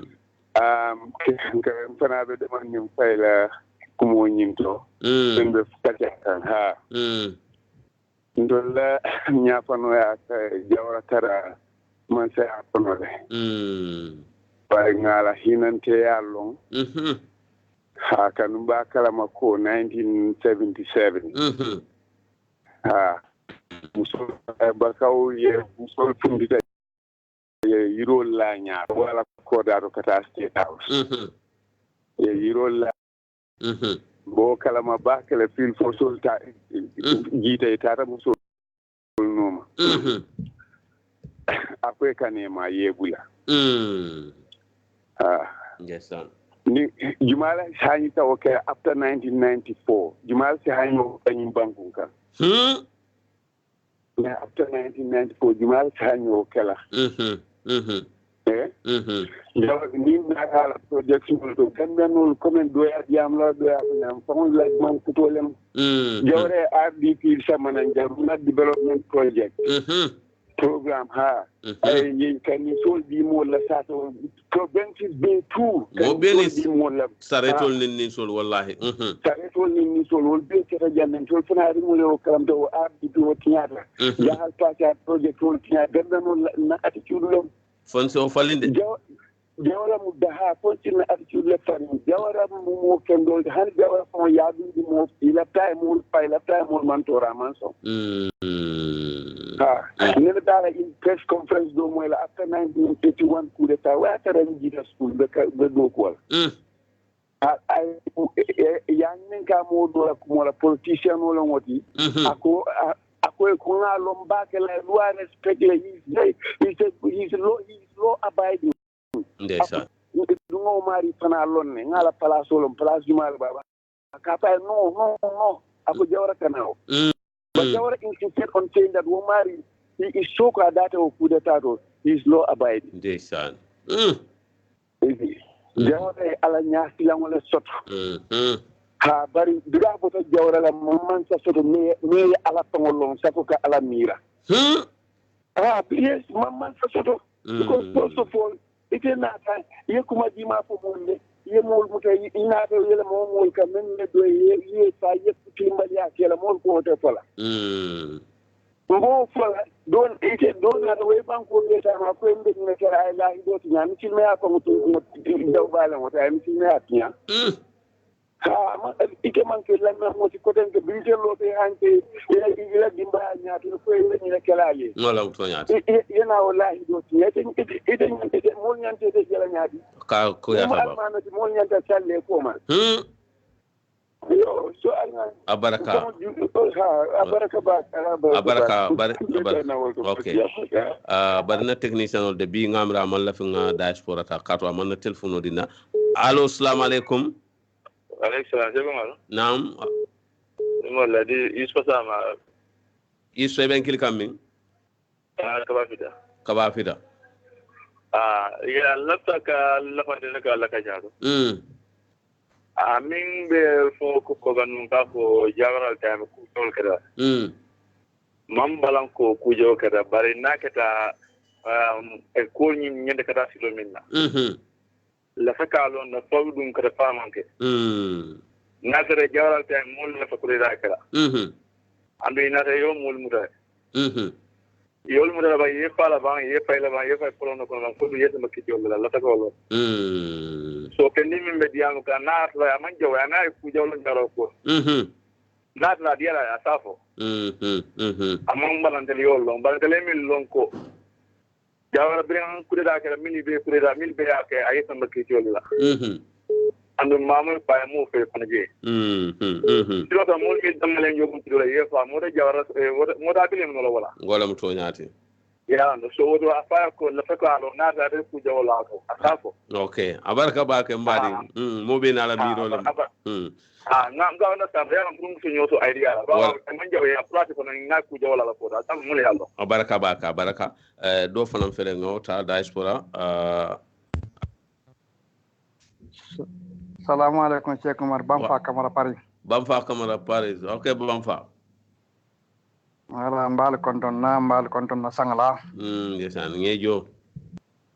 taala alma ala jam falay amin Allah ya rabbi alma Muhammad Rasulullah kala jatiti amin Allah ya rabbi amin gambiyan ko beya akata sedoti ya rabbi ya rabbana alma Muhammad lamin kala jatoti amin Allah ya rabbi amin bala famen so gambiyan ko le ya rabbi ya rabbana alma sallallahu nafakan amin Allah ya rabbi amin bata ngañin danken ya soto komi womo ikemen bara ibe balura wala wallahi na azra ko ye kangal lale ko ya ku de tale mo kurung lo mo bari mo kurung jumar bu balanan yena sila banko kan hani susula bu ke mari king yalong ala mem bara gambia na ta balu gambia kono ya jame bala nyama to ya bela ya wara mem bara na ta balu ala gambia hani susula ma king wallahi wala kinde ak men sabu wala mo nyinti ya ida me minano gambia le bang aktal sirin komi jawarta ta sirin gambia nyama wota possible nola hani wota kenola wala wat na komi mo yemen bara ibe balula wala mutonyat inshallah summa inshallah wala mutonyat momon di yangani wota kulu wasnyat nin kilin kala ko nemo fi jindi muslima sawanto furo to mamu mo be ka matli fana mbal be tendula mbal jayla nga kontano men so bi e pa bode men fo kanta ko ministal ko tilangi sonta ko kana ne ka katta wallahi men bel la ban ni forota woto aka sono yal wala buto nyaati katu ñi membe keri ñi subhanallah ni men tluntala e tluntama sibola wala mtoñal Bamfa katu gambian kol kanyi lamoy gambian kol ba lamoy kanna dunga ñi men ka foñinto i fangli yalon ko wala mtoñati yenana foye kontel ko ye welcome mol belta bari beñi nin kala de ilafta wala men bento mba fole yele de wala mtoñade adu men bentel kono wala mo lahidoti ministre ko parata ñinin karo ni jabiro kamal afo ministre ko ntebela ñinen kar folo wala mo lahido timmandoti Bamba batuna nata ani anka ibala mo kanne okay Bamba ibala mo kana fo ye welcome bismillah Bamba bismillah ñanta folo la ñina la no ni folo la ñina na ke kunna num bak bar inshallah afo ye be welcome le na bari même de keri mbola fala aba keri nyame baraka baka Bamba Allah no kandire no baraka alma taala al jawal ila hurma baraka amin Allah ya rabbi wala Bamfa France Bamfa Paris do fele ngo fana jibe allo assalamu alaikum alaikum salam mbadi to do ani ben klikammi ndo msa jamme len bilkam nema taba okay jamme taba nema taba bismillah portante gilan ko tanata jang yo kuma jabinte de men ko jawara jamanu mol faati jela jawara mom mo faade ko samba sama ne sama ne mo faati mbadi mutaje kanata dollay mbamku ko ya suda ko samba ngala jawara ko kureza ko to wato menna dollay mbamku be diari mbakere wala mtonyat bar bin ko samba sayna sambla ko ndrom dal da banko la kuya ci ta jeel ngesan ko da tu bila nim nan ka fo jawara mo faaki al jamano jawara mo wonta kuntuta do fele ngaw jibe allo assalamu alaikum wa alaikum salam alay Cheikh Omar mo faamu kala bala musa allo mbe allo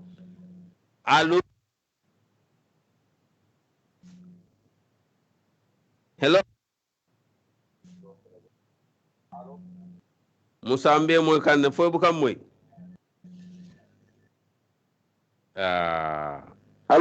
allo mbe moy kan asada bismillah Cheikh Omar naam Musa malo mine kele mun mo problème allo Cheikh Omar ikam moy la ba ok mbe Gambia be konto na sangola bebe la moy kan Cheikh Omar ndaga ñinin kar kilin drone ne so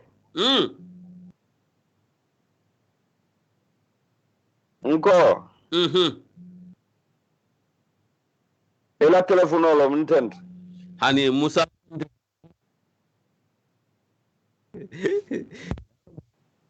ma fo bi mu nekk ba malo. Allo, assalamu alaikum. Hello. Allo. Jumalam. Allo. Itodum. Do fele ngo jibe. Allo, assalamu alaikum. Wa alaikum salam. C'est Omar. Musa, ila telefono mune mo la problème oti wala telefono la problème oti. E kam mo la sign kodi. Fa scenario wecc kabrim folon ke ma ka scenario ten. Mbe Gambia be kontona sangola. Mo bebe la moy kan. Alama ne manin kafar kala sa dawda e. Amin Allah ya rabbi amin. Nyimmu kabe fole de politiko fo wato mansi bar dalilo min fama yati nange kol. Alko minister le koy be karnala mimbe caring. Kabe fo. Hay fanan la kabe fo. Lafita kukile laftali kukile na garanti nkoy pareta ka mol fanal la telephone call receive kodi. Musa omo adolti ko. Good. No lafita wala lonna because malafi nana nje alkana fo mole lano man senea albuka molla koltano etel diamurin kola bari ya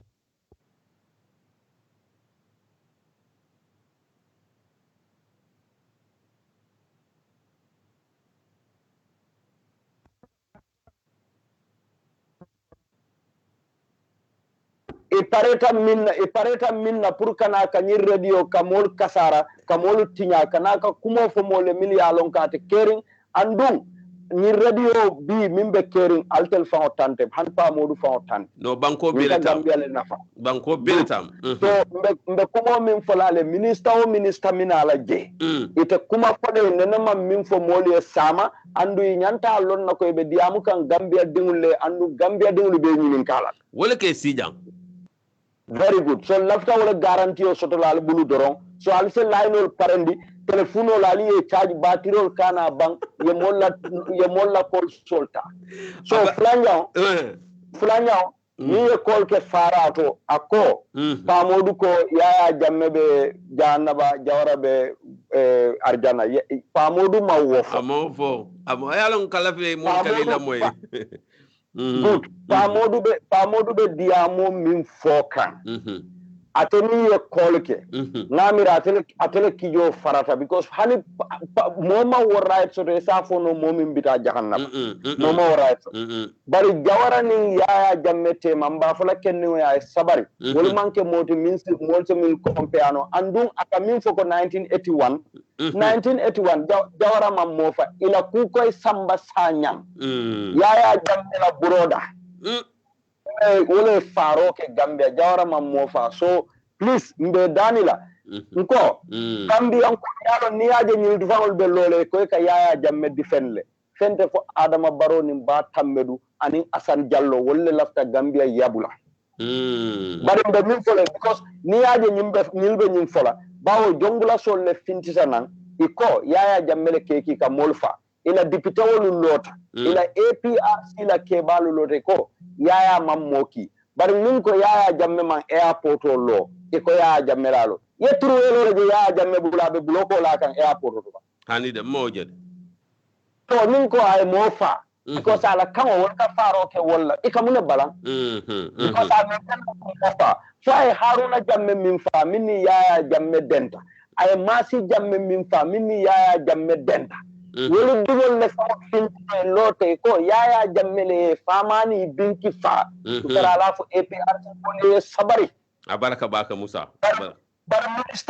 minister billahi sewmar nalla telefono e problème o soto wolu mbal telephone nalbe be na court house hani alin telephone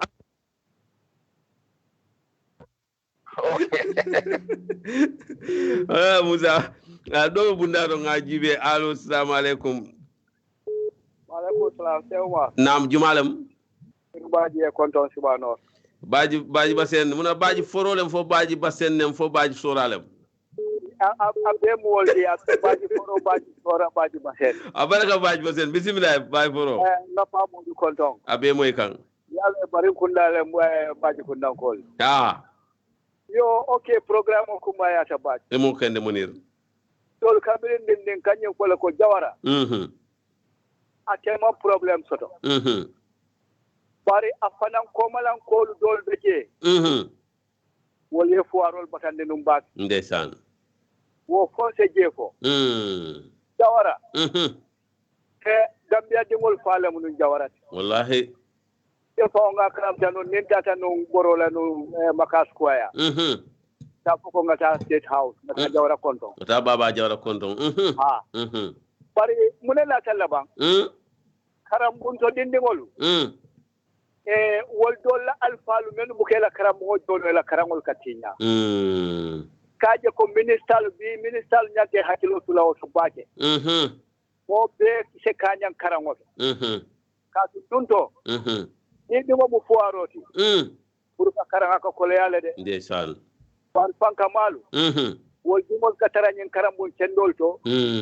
karambun da serlingol to andu suñar mesengol fanan nata siya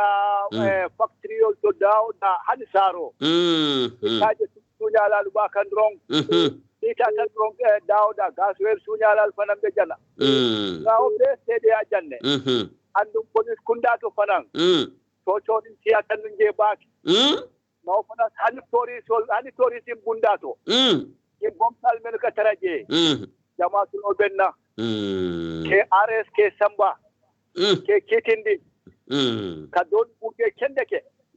ka don barama fa no be sede ale ndesan ku jama seme kono woto hanim man sol men yalon ko men sefol ni alkalol dol beje wol kata ni sembo ni gisol lanu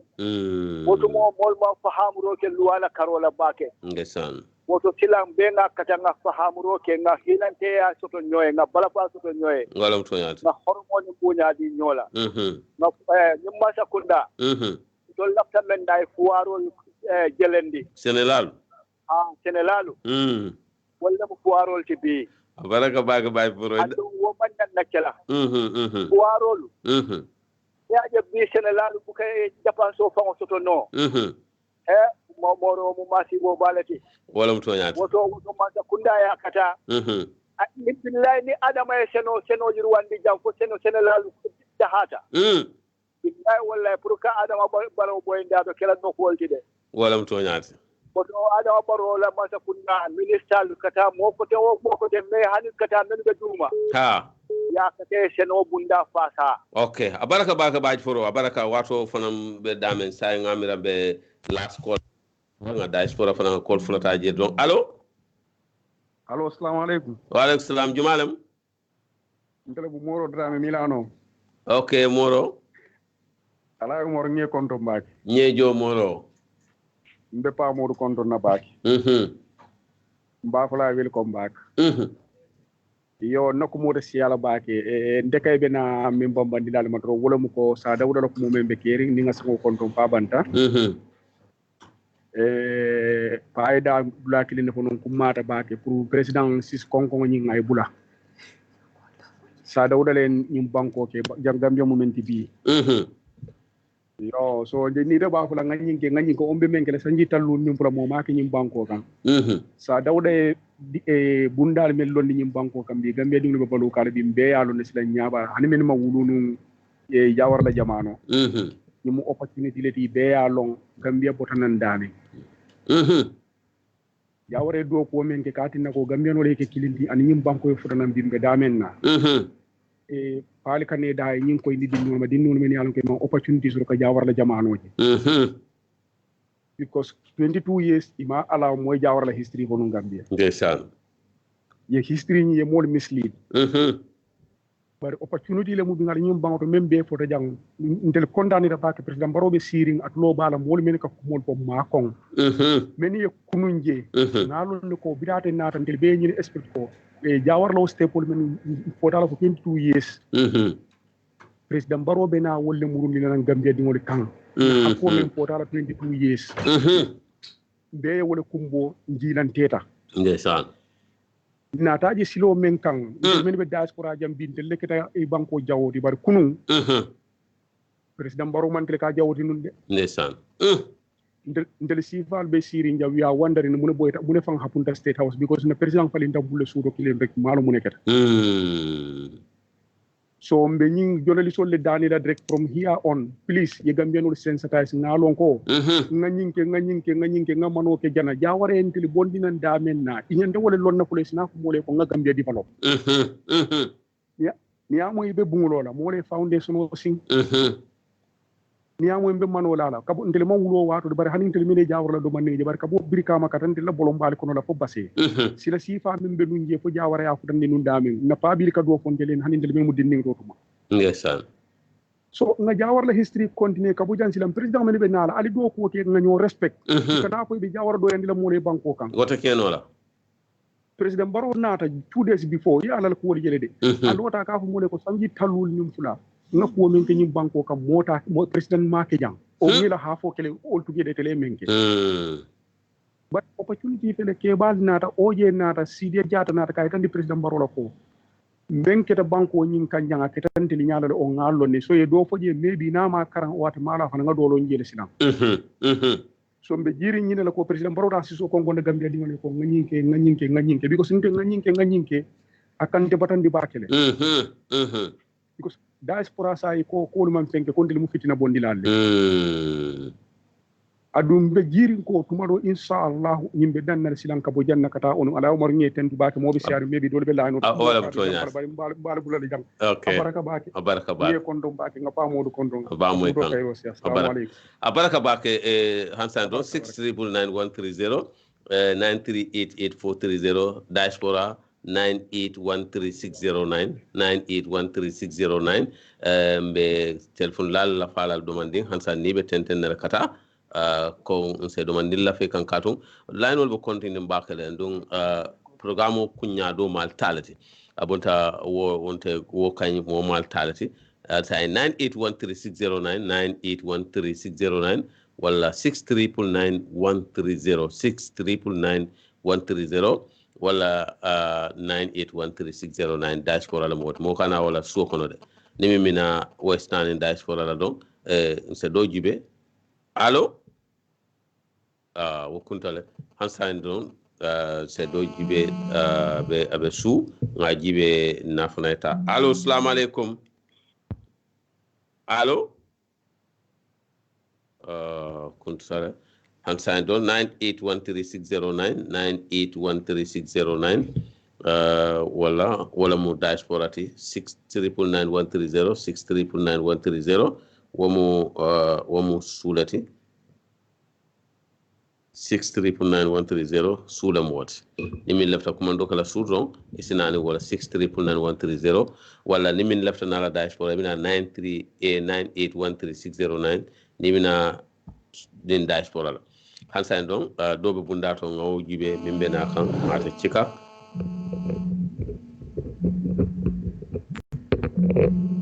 allo mbadi assalamu alaikum wala salam nam jumalem de bulli dabo soto koy bullu dabo soto koy okay bulli bismillah programme ko nge kondo nge tentu nge jay nyejo dabo jula mbe kafla duwala alfana ma alfa fala kisine nemo kay amin allah ya rabbi ya fonya men do me sala nyola kumol kan ni se kata mo be manta be on la e man melon ye londindal mondo ni malo ni mistake ta mota ko mistake la malo wala mtonyat bare inata iyafo ite fanga ya mo ko men ko tonyalo mondo maji ko mistake ko nyanda ka soto woto wo mtonyal pamol bonna kumo asinata bakale murkeba jawara nyanda kala moto melon ko dum ka karam modo in Arabic school to for English school model na ka karam ay men ke Gambia pour moy anyon ka ko kolala wala mtonyat be kolala nga pamul bo da nga welcome back en contact da ko men ko anatale abarka okay abarka baka do fana be bundato ngo fana jibe allo assalamu alaikum alaikum salam aha Alim Barakotan. ayla don jumalam Omar dan Birkama Nema. okay Omar Birkama Nema bismillah Le ago kontene ke wala sango kontene. Amin. Ko be kontene samala. Mo be ba moy kan wallahi. So maron tel bindingol mo buluta na di even kana etis kono. Yin ti da daw ko non tel ya miram fota fi jama balla banko yamba de fi jamal. Wallahi ngel nyanda milon na melo. Tabirin ya sama kullu mo mon di de nambe molla biya molla molla social media la molla ambe radio la molla nata lonko yara fang banko min ko fo yara fani ke wala ni banko de do ko wallahi bari malon no ando ngamira in tan fero de ngata kala nga long nyanta takala la mil ko ma wali be alon min de kere ay takara mu to ay karang ati mobe na fa banko kan kuma ba ta nga na history lo nga long ba jalo ko bi tidol ko no damen ko tarono wol ko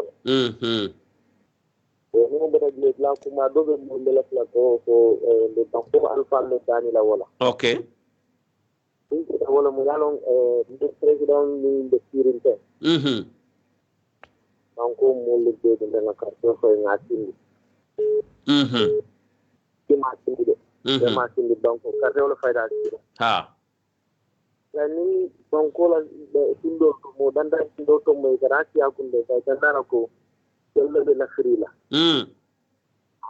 kamani ba kan tel fele ni ngaji wala mu toñat banko be la fitara banko be la tinde garati da dalu dum kama ona kata ay mote ma bu andil ko non kana bo ci sal kono wala mu toñat alfal dana nga ko ko ni man de ke haga dani da wala ko la famille ko la président upload ci sal wala mu toñat on te ni banko min di nga banko tay role di la ka banko de digalo inshallah konay bon no ko mo to no to nyamin kana tul mo to wati no plan do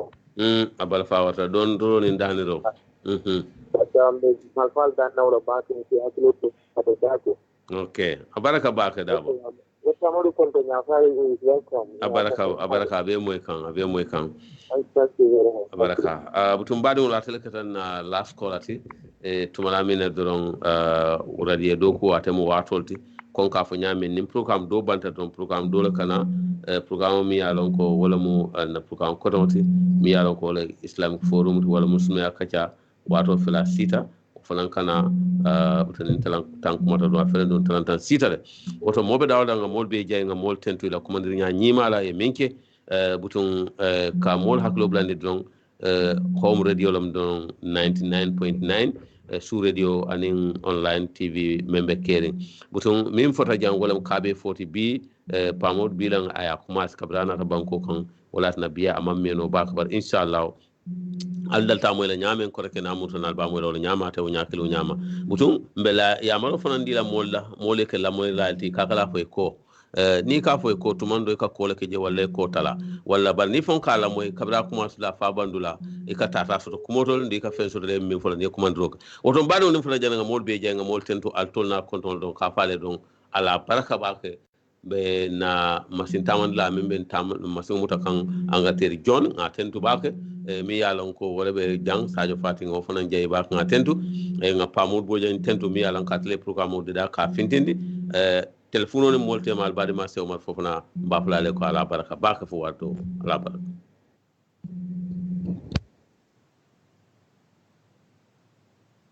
ko yawma yakumruhu kolo min non yalbe bilila sama bera lumba ifalo yowa sama bera lumba ifalo lunjumale mu yomal lun sininti ala talla man somo yabe dal alqur'ano to alimira nyilwala kullu nafsin zaikatul mauta al mauta yati kumbatatan kullu manni alaina hafani nila mali bebe saya kunan ne lakila man tolu saya te sarla nila makilinna ala talla man somo yabe dal alqur'ano to kila man tolu wala naka faliye fa asibtu annama kalakinakum abasan munamali datul kama wama kalakatul jinni wal insi illa liyabuduni ma fale fenkilim batatele adamadunu nun jinnolu fonte ala talla subhanahu wa ta'ala walanna ala kale ittakullah munali silante ala la kulu ma sadikina munali ketonya folaluti kulu kaulan sadidan munali tonya fo fatiyali kono mun kama yawmal tubla sarailu mina famalahu min quwwati wala nasri kuloli botobe yoyo nalumina momo yemin bare sila baro yite fawla ko yawma yakumu ruhu niyolu wililum lumbai balo yawman sami bera lumbai balo yawman sami bera lumbai balo yawman sami bera lumbai balo yekila banyinin kale ikayala ko munabe yawman ko yawman yakumu ruhu dafin lubililum lumbai balo yawman sama bera lumbai balo jahankolu karamba tuba bon sunglu ala talla man sama ya bedal alquran to ala ko ilkariyat malkariyat wama adraka malkariyat yawma yakunu nasu kal farasal mabsus wa takunu alzibalu konin tol bebe willa kaburo kono wolum be tarla banko kam munyula ko min fengo